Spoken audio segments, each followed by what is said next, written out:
బులెటిన్లో breaking news చూస్తున్నాం. కామారెడ్డి జిల్లా ప్రొహిబిషన్ అండ్ ఎక్సైజ్ అధికారి హనుమంతరావు ఆధ్వర్యంలో కామారెడ్డి జిల్లాలోని వివిధ స్టేషన్స్లో ఎన్డీపీఎస్బి చట్టం ప్రకారం నమోదైన కేసుల్లో నిషేధిత మత్తు పదార్థాలు అయినటువంటి గంజాయి, ఆల్ఫాజోలం, డైజోఫామ్ మరియు గంజాయి మొక్కలను ధ్వంసం చేశారు.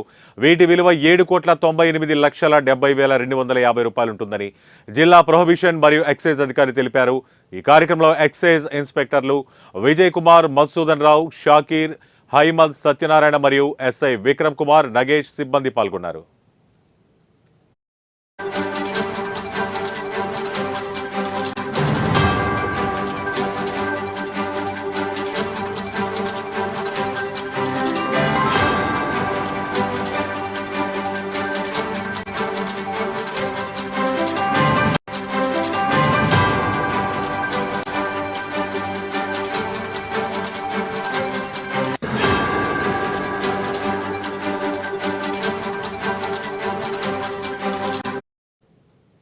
బ్రేకింగ్ న్యూస్ చూస్తున్నాం. కామారెడ్డి జిల్లా ప్రొహిబిషన్ అండ్ ఎక్సైజ్ అధికారి హనుమంతరావు ఆధ్వర్యంలో కామారెడ్డి జిల్లాలోని వివిధ పోలీస్ స్టేషన్స్లో ఎన్డీపీఎస్ చట్టం ప్రకారం నమోదైన కేసుల్లో నిషేధిత మత్తు పదార్థాలైనటువంటి గంజాయి, ఆల్ఫాజోలం, డైజోఫామ్ వంటి గంజాయి మొక్కలను ధ్వంసం చేశారు. వీటి విలువ 7,98,70,250 రూపాయలు ఉంటుందని జిల్లా ప్రొహిబిషన్ మరియు ఎక్సైజ్ అధికారి తెలిపారు.